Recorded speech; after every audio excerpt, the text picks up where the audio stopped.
Y bueno, amigos, estamos con Juan Carlos Tafur y Alberto Adriancén justamente para comentar las conclusiones generales del informe final de la Comisión de la Verdad y también algunas de las críticas y problemas que el informe ha planteado. Muchísimas gracias a los dos por estar esta noche con nosotros. Yo quería empezar por un problema que creo que ha sido un problema de comunicación que habría que resaltar. La Comisión de la Verdad está compuesta por personas provenientes del mundo académico, políticos pero provenientes del mundo académico, y les consideraron necesario presentar un largo discurso ayer el doctor Lerner para entregar al país el informe de la Comisión de la Verdad. En un país donde la clase política no lee, ese parece haber sido un gran error. La gente se ha quedado con el discurso y no con el texto. Y además hay que entender también que hay algunos errores políticos. Para la clase política y para mucha de la opinión pública, la Comisión de la Verdad está conformada por gente de izquierda. Si la comisión se prestigia a la izquierda. Y por lo tanto, eso también puede ser un problema de conflictos de intereses. En las primeras 24 horas hemos escuchado a todo el país, críticas de todo calibre y de todos lados. ¿Cuáles han sido los primeros errores de comunicación? No sé si empezamos con Juan Carlos. Bueno, yo personalmente hubiera recomendado una postergación de la presentación del informe, no por las múltiples razones que se han esbozado a lo largo de estas últimas semanas, en el sentido de que todavía hay un conflicto en acción, etcétera, etcétera, sino porque creo que psicológicamente la labor que han efectuado los comisionados es súper intensa, enormemente intensa en términos afectivos, intelectuales, la magnitud del informe presentado, y esto puede de alguna manera, de hecho ya ha afectado la manera en que se ha presentado. Ver a alguien absolutamente racional, mesurado, controlado, como Salomón Lerner, quebrarse al dar un discurso, más allá de las respetables emociones que puede haber sentido en ese momento, reflejan una carga emotiva superior a sus fuerzas de control. No sé, tal vez esperar un par de semanas que en ellos mismos decante, digamos, la abrumadora conclusión a la que han llegado, la abrumadora cantidad de cifras, datos, reflexiones intelectuales que el informe contiene, hubiera tal vez servido para que esto no lo tomen ellos mismos como un desfogue, que se libran de un peso que tienen encima y por ende se quedan desarmados frente a una reacción posterior.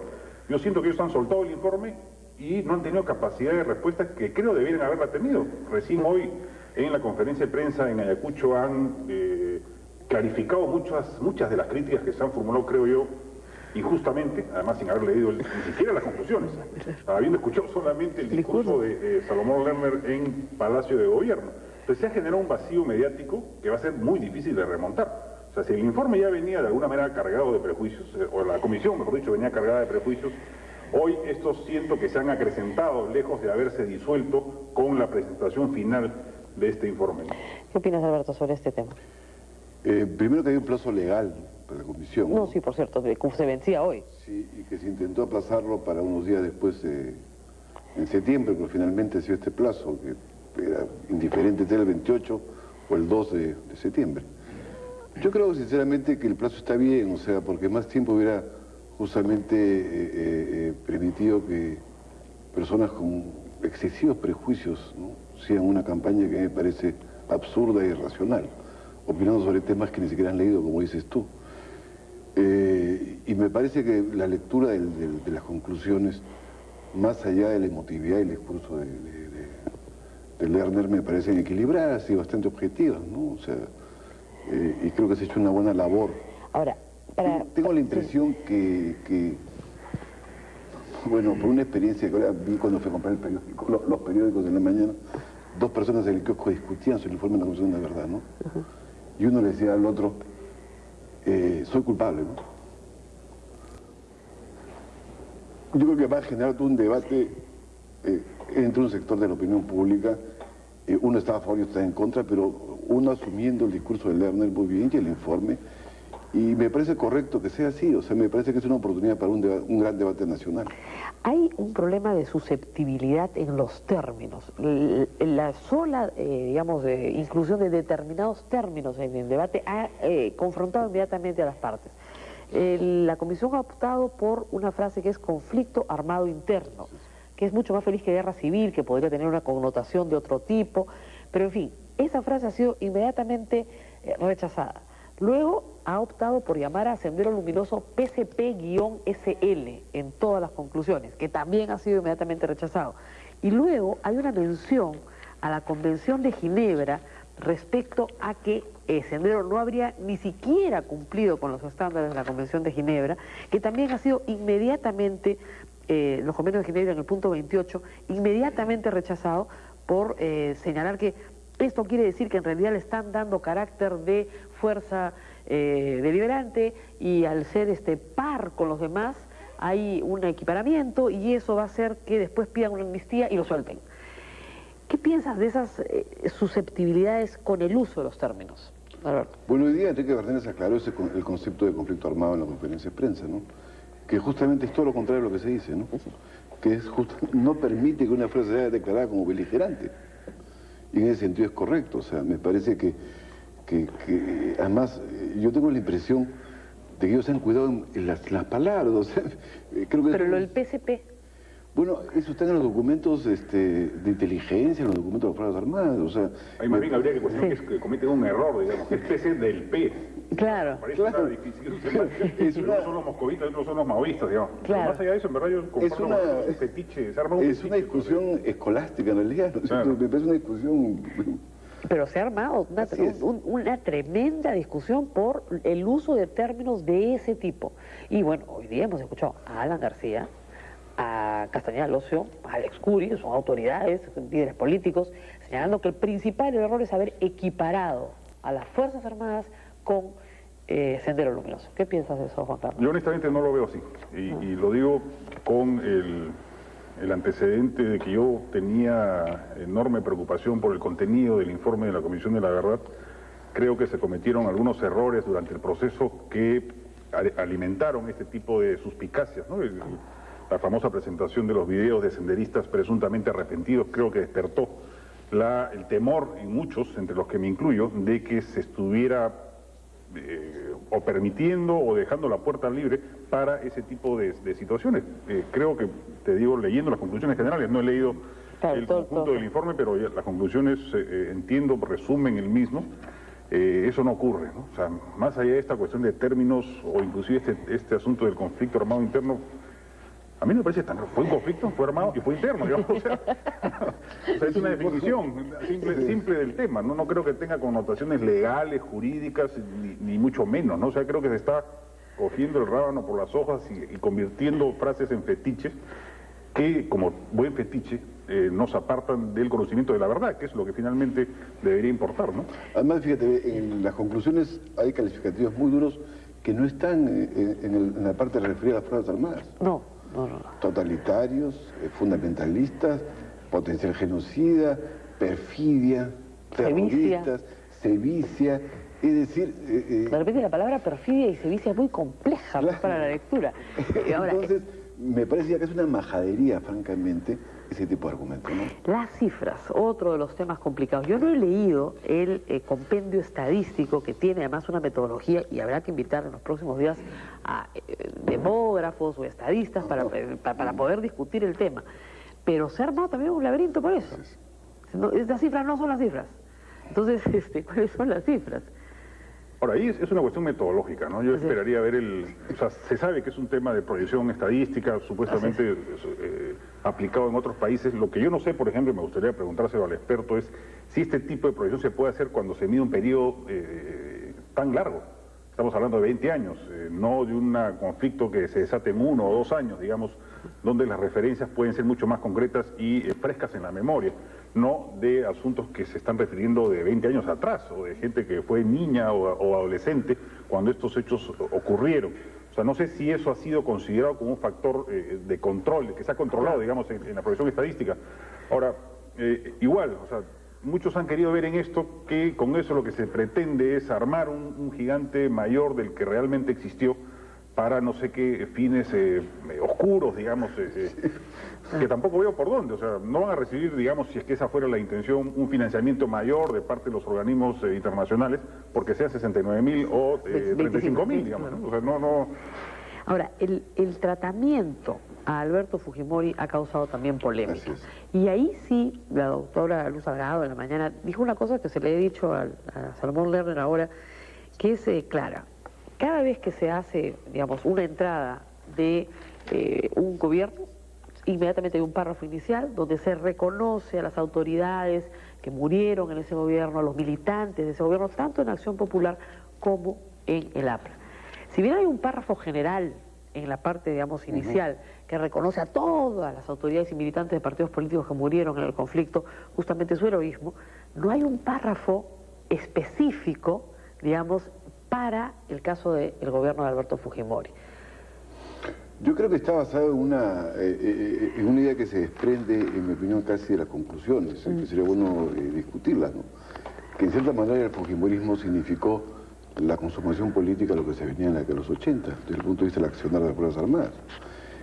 Y ahí sí hay una ruptura política en la medida que el siguiente paso fue el control del poder político, ¿no? Nacional. Entonces, sí me parece que hay una diferencia. Fíjate, yo acabo de leer un libro sobre Guatemala, y sobre porque en el periodo 82-83 hubieron casi la misma cantidad de muertos que se dice acá, bajo Ríos Montt, ¿no? La teoría de la tierra arrasada es parte de una estrategia que está muy bien descrita en el trabajo que te menciono de 500 páginas hecho por una sueca. Entonces, me parece que en el caso del fujimorismo sí hay una especie de consumación política. ¿De tierra arrasada? No de tierra arrasada, o sea, la estrategia comienza con tierra arrasada para generar un elemento de disociación entre la guerrilla, en el caso guatemalteco, que era bastante importante, y la población indígena. Sobre esa base se construyen en Guatemala las patrullas de autodefensa civil, donde mueren 60.000 personas en un año. Estamos hablando de eso. Y el siguiente paso es el control político. O sea, lo que te quiero decir es que eso no está en el informe. No, es lo que eso no está. No está en el informe. Pero yo a veces pienso que en el informe lo que ellos lo que tratan de expresar es que toda esta lógica antisubversiva de los 80 acaba en la consumación de un régimen civil-militar el 92. Por eso es la diferencia con Fujimori y el resto. Porque uno le puede criticar a Belaunte o a Alan García muchas cosas, pero ninguno de los dos acaba en un régimen civil-militar. Y Fujimori sí acaba en un régimen civil-militar. ¿Qué piensas de esto, Juan Carlos? Bueno, yo creo que eso eventualmente podría dar pie a un delito político, digamos, ¿no? Pero acá en el informe, y ahí sí comparto que creo que se ha medido con distinta vara a Fujimori respecto de sus antecesores. A Fujimori sí le atribuyen indicios de responsabilidad penal por los casos de Barrios Altos y la Cantute. Y a Alan García, por el caso de Frontón, nada, solamente responsabilidad política.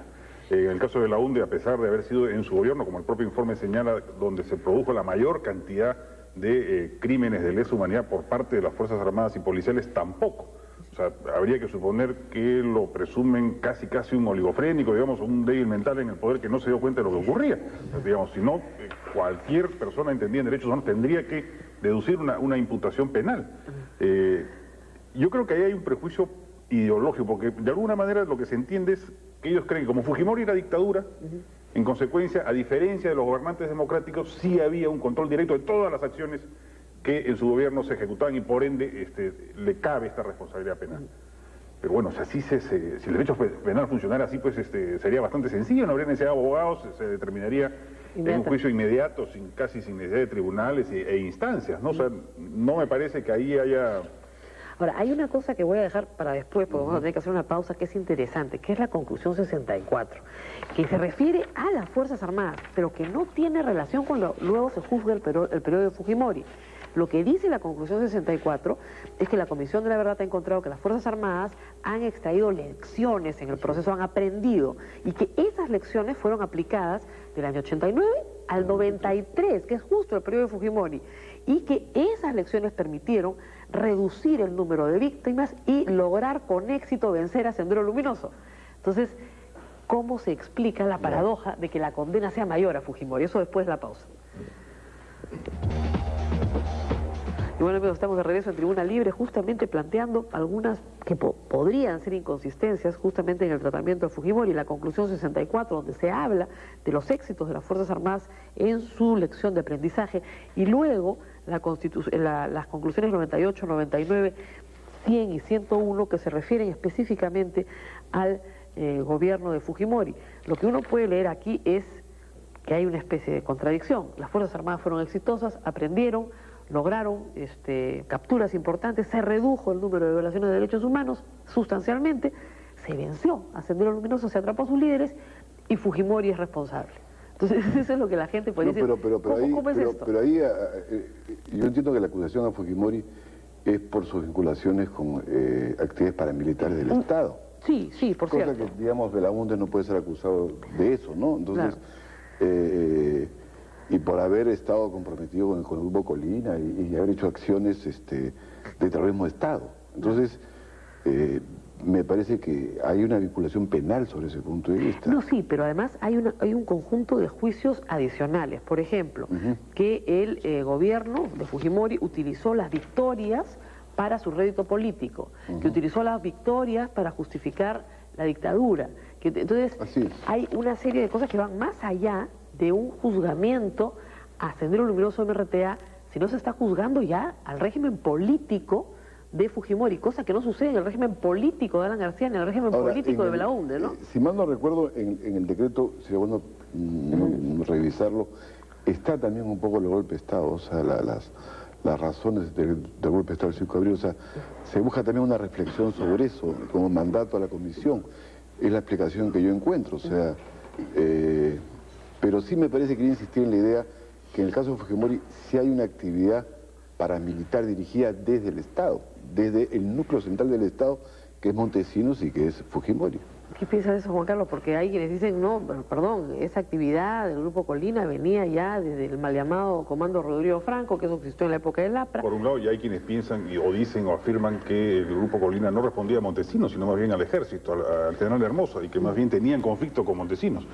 Y hay una serie de historias sobre el tema, y cuando hubo el golpe de Salinas Sedó, y el inicio de una bronca muerte entre el Grupo Colina con Montesinos, etcétera, etcétera. Pero el caso más equiparable, digamos, es el de Alan García con el tema de los penales y con el tema del Comando Rodrigo Franco. Digamos, dos hechos y circunstancias semejantes, más allá de las dimensiones o el tamaño, a lo que en el caso de Fujimori fueron Barrios Altos y La Cantuta con el Grupo Colina.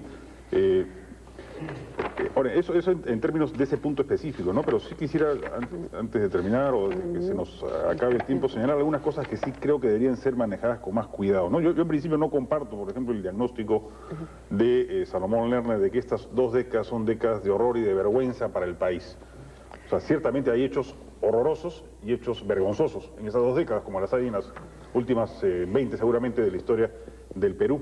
Pero creo que al final de cuentas los peruanos deberíamos a estos sentimientos anteponerles otros que son de legítimo orgullo por la victoria obtenida frente a la amenaza subversiva, que nos hubiera llevado, y eso siempre hay que tenerlo presente, un escenario de patología criminal que tal vez hubiera sido inédita en la historia de la humanidad. O sea, en ese sentido, entiendo las emociones detrás de las palabras de Salomón Lerner, a quien conozco desde mis tiempos universitarios, y no puedo presumir detrás de ello alguna intencionalidad política, sino una enorme carga emocional, pero creo que deberían decantarse un poco las cosas. Hoy, por ejemplo, han tenido una intervención, a mi juicio, desafortunada, cuando señalan que o van a dirigir, porque hoy se ha quejado la fiscal de la Nación que a ella la han ninguneado, no le han entregado ninguna documentación, a pesar de ser, digamos, la actriz primera, digamos, del proceso judicial que se puede iniciar. Y han dicho que han entregado en sobre cerrado los nombres de los justiciables a la Defensoría del Pueblo.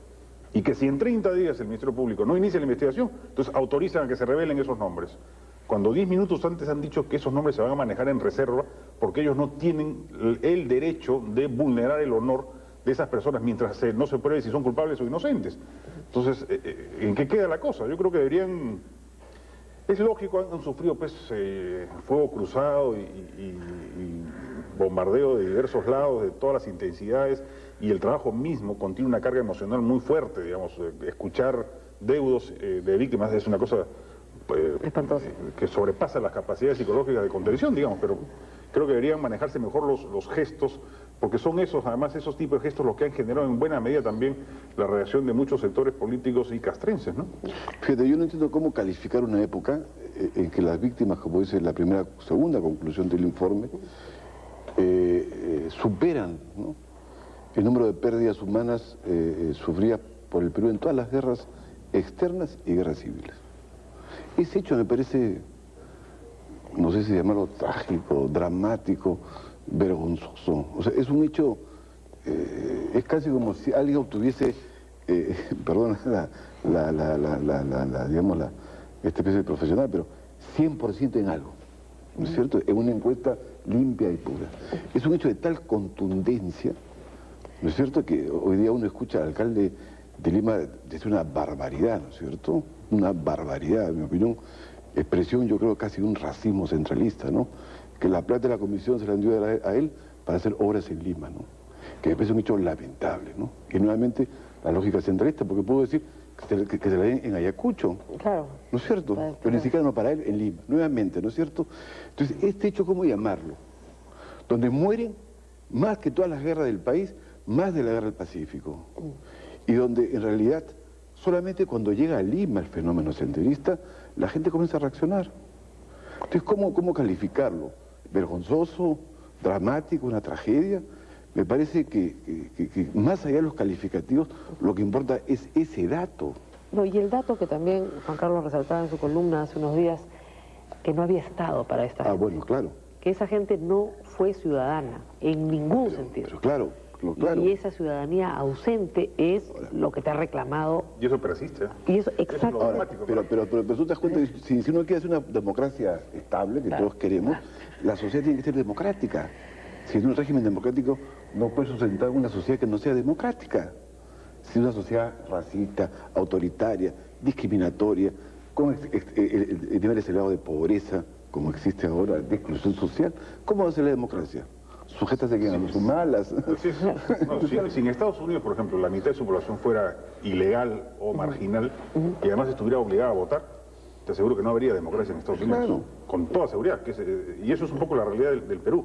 O sea, ese es el gran drama nacional a resolver. O sea, que está detrás del informe. Ciudadanizar exactamente a la mitad de los peruanos que viven al margen del mercado, del Estado, del derecho. Y de la ley, del orden y de todo lo demás. Y además, yo creo que los políticos están reaccionando mal frente a él. Mal, no ha habido una sola autocrítica, tú lo dices en tu columna de hoy día. Una sola. Eso me ha impresionado. Claro, De nadie. De nadie, pero ni de... Además que dice cosas que se prenden el DNI de las víctimas cuando se sabe que en el año 80 el 20% no está registrado en ningún padrón electoral. No, pero no ha habido una frase que diga, bueno, objetamos esto, pero sí, reconocemos nuestra responsabilidad no, nada, ni una autocrítica. Entonces, preocupa que los militares, si bien los retirados obviamente, que son los únicos que pueden declarar, también hayan mostrado unanimidad en eso, ¿no? O sea, no... Ahora, y la otra cosa que me extraña, perdóname la palabra, esta sobonería de algunos políticos hacia los militares, ¿no?